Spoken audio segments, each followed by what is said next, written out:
ఈ ప్రాంతానికి సంబంధించిన ఎమ్మెల్యే కనుక మీరు ఎంపిక అయితే ప్రధానంగా మీరు డ్రీమ్ అంటే ఏముంది, మీకు ఒక విజన్ అంటే ఏముంది, ఎవరు చేయని ఒక బలమైన ఒక పని లేదంటే చరిత్ర గుర్తుంచుకునే పని ఈ ప్రాంతానికి ఏం చేయాలని మీరు అనుకుంటున్నారు? ముఖ్యంగా దేవుడు అందరికీ సమాజాన్ని ఏర్పాటు చేయలేదు, సమానమైన న్యాయం చేయలేదు. ఒకడిని పేదోడు అన్నారు, ఓని బాగా డబ్బులు ఉన్న ఇంట్లో పుట్టించిండు, ఒకటి నా రామారావు ఇంట్లో, ఓ రాజీవ్ గాంధీ ఇంట్లో పుట్టించిండు, ఓని చిరంజీవి ఇంట్లో పుట్టించిండు. ఆ చిరంజీవి ఇంట్లో పుట్టినోడికి ముఖం లేకుండా వాడు హీరో అయిండు. మా తండా నాయకులు వీళ్ళు, వాళ్ళ దాంట్లో ఎర్రగా 6 ఫీట్ల యంగ్ స్టార్ ఉన్నాడు, వాడు పక్కకు కూడా నిలబడలేకపోయాడు. కారణం ఆ తల్లి కడుపులో పుట్టడం, ఆ తండ్రి కడుపులో పుట్టడం, ఈ పేదరికంలో పుట్టడం. గ్రామాలల్లో దేవుడు రాసిన రాతను మార్చేది విద్య. ఆ విద్యతోటి కుటుంబాల నేపథ్యం మారుతుంది, పేదరికం మారుతుంది. ఆ విద్యకు మెయిన్ ప్రయారిటీ ఇస్తున్నా. నా ట్రస్ట్ నుంచి కూడా 20-30 సంవత్సరాల నుంచి నేను ఇచ్చిన ప్రయారిటీ విద్యనే. నేను చదివిస్తున్నా. పేద పిల్లలని IAS అకాడమీలు ద్వారా చదివించి మంచి ఉద్యోగాలు పొందే విధంగా, వాళ్ళ జీవితాలను కుటుంబాలను నిర్వహించుకునే విధంగా ప్రయత్నం చేస్తా. ఒకటి. రెండవది, ఇంకా దేవుడు రాసిన రాతను మార్చేది నాయకత్వం. నాయకత్వం కూడా దేవుడు రాసిన రాతను మారుస్తుంది. కేసీఆర్ గారు మార్చిర్రు, RS ప్రవీణ్ కుమార్ గారు మార్చిర్రు. కొన్ని వందల మందిని, పేద పిల్లల్ని గురుకులాలు పెట్టి నాయకత్వం, కేసీఆర్ గారి నాయకత్వంలో గురుకులాలను ఏర్పాటు చేస్తే లక్షల మంది ఈరోజు చదువుకొని పేద కుటుంబాల పిల్లలు కూడా ఉద్యోగాలు చేస్తూ ఉపాధ్యాయుడో, కండక్టరో, కానిస్టేబుల్, SIO, ACP, ఈరోజు ఎన్నో డాక్టర్లు ఉద్యోగాలు, సాఫ్ట్వేర్లో ఉద్యోగాలు వచ్చినాయి. ఆర్థిక పరిపుష్టి పెరిగినప్పుడే కుటుంబాల పరిపుష్టి పెరుగుతుంది, మనుగడ చేంజ్ అవుతుంది, పేదరికం మారుతుంది. డబ్బులు వచ్చినప్పుడు మంచి బట్టలు కట్టుకుంటాడు, వాళ్ళ పిల్లల్ని మంచి స్కూళ్ళల్లో చదివించుకుంటాడు, లేదా వాళ్ళకి మంచి భోజనం పెడతాడు, భార్యను మంచిగా చూసుకుంటాడు.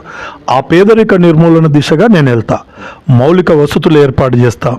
కల్వకుర్తి తాలూకాలో వైద్య రంగంలో నా బిడ్డల సహకారంతో మెడికల్ కాలేజీని ఏర్పాటు చేస్తా. డెఫినెట్గా నా సొంతమని ఏర్పాటు చేస్తా.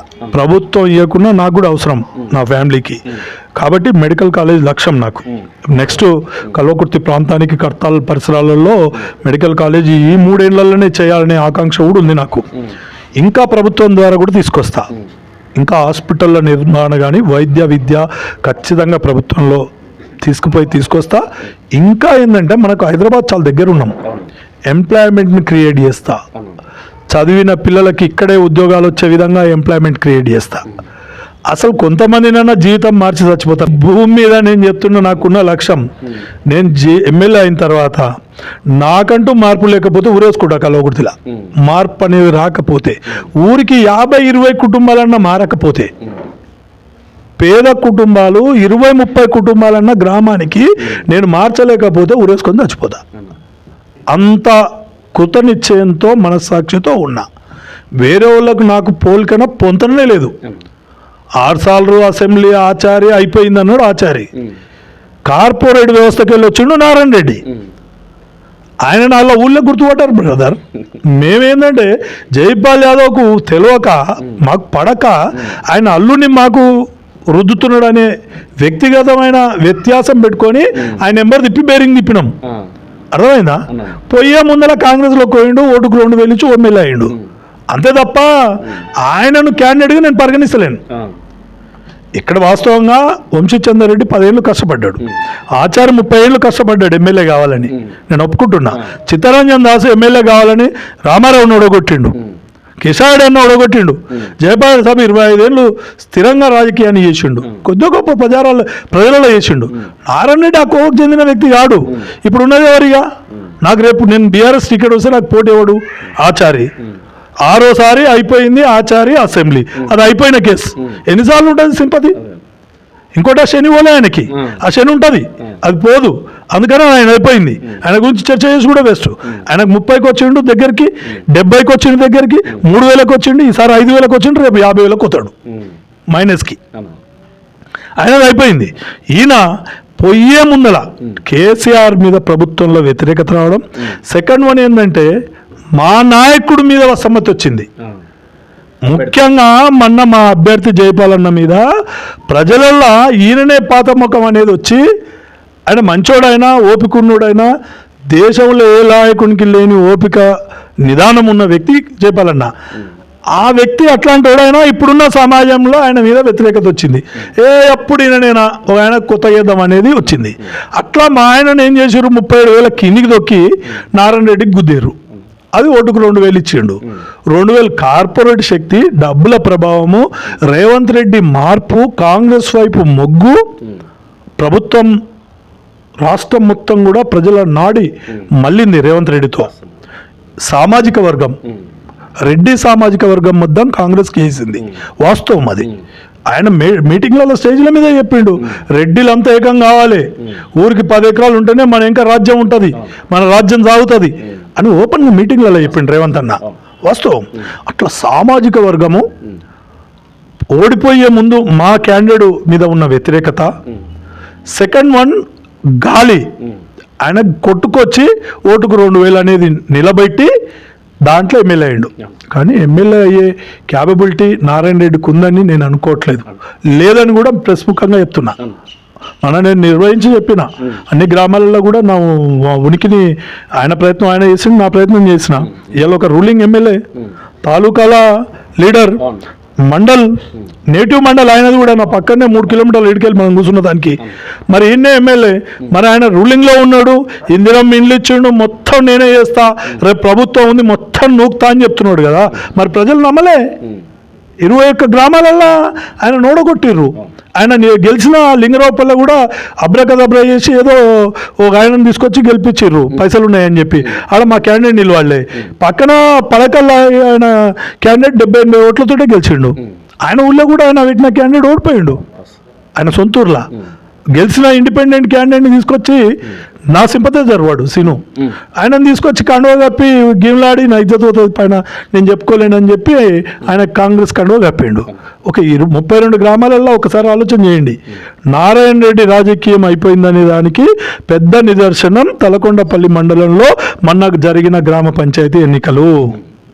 గ్రామ పంచాయతీ ఎన్నికలలో గవర్నమెంట్లో ఉన్నాడు, అధికారంలో ఉన్నాడు, ఒక ఎమ్మెల్యేగా ఉన్నాడు, 700-800 ఇందిరమ్మ ఇండ్లు ఇచ్చిన అని చెప్పిండు, 70-80 కోట్ల రూపాయలు శాంక్షన్ చేసుకొచ్చిన అని చెప్పిండు, ఇంకా 3 ఏళ్ళు అధికారంలో ఉంటా అన్నాడు, వాళ్ళ ముఖ్యమంత్రి ఇంకా 10 ఏళ్ళు నేనే ఉంటా అన్నాడు, ఈయననేమో ఊళ్ళల్లో బాగా డెవలప్ చేస్తున్నాడు, నాకు దివాళు తీసిందని ముఖ్యమంత్రి చెప్పిండు రాష్ట్రంలో. ప్రజలు నమ్మలే. ప్రజలకు మేము చెప్పినాం, ఈయన ఊళ్ళల్లో అభివృద్ధి చేస్తూ అంటున్నాడు, హైదరాబాద్లో ఉన్న ఇలా ముఖ్యమంత్రి దివాళు తీసింది అంటున్నాడు, ఎట్లా చేస్తాడని మేము ప్రశ్నించినాం. ప్రజలు దాన్ని నమ్మిర్రు.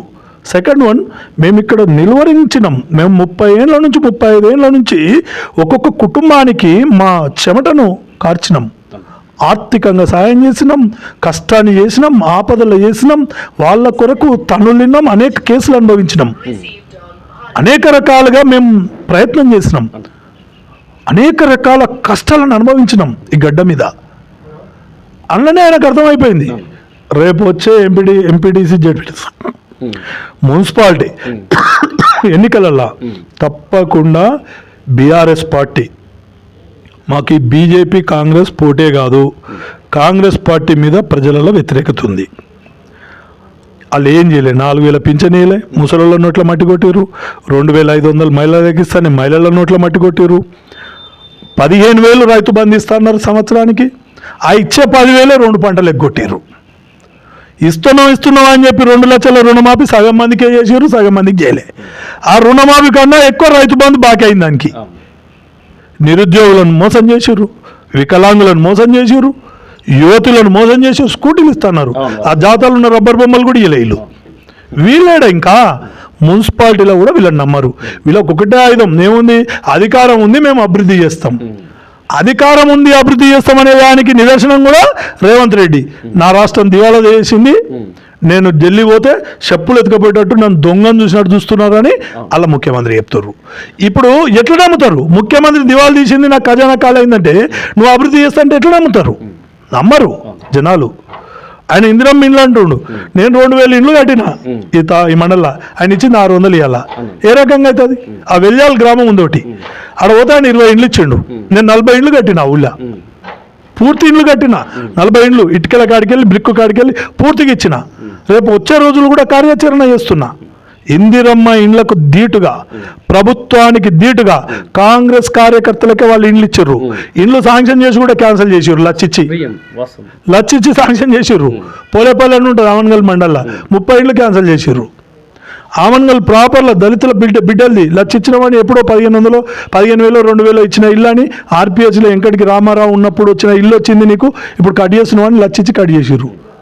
అర్థమవుతుంది. అట్లా కాకుండా నిజాయితీగా నేను ఇంకా ఇళ్ల నిర్మాణాన్ని కూడా స్టార్ట్ చేస్తున్నా.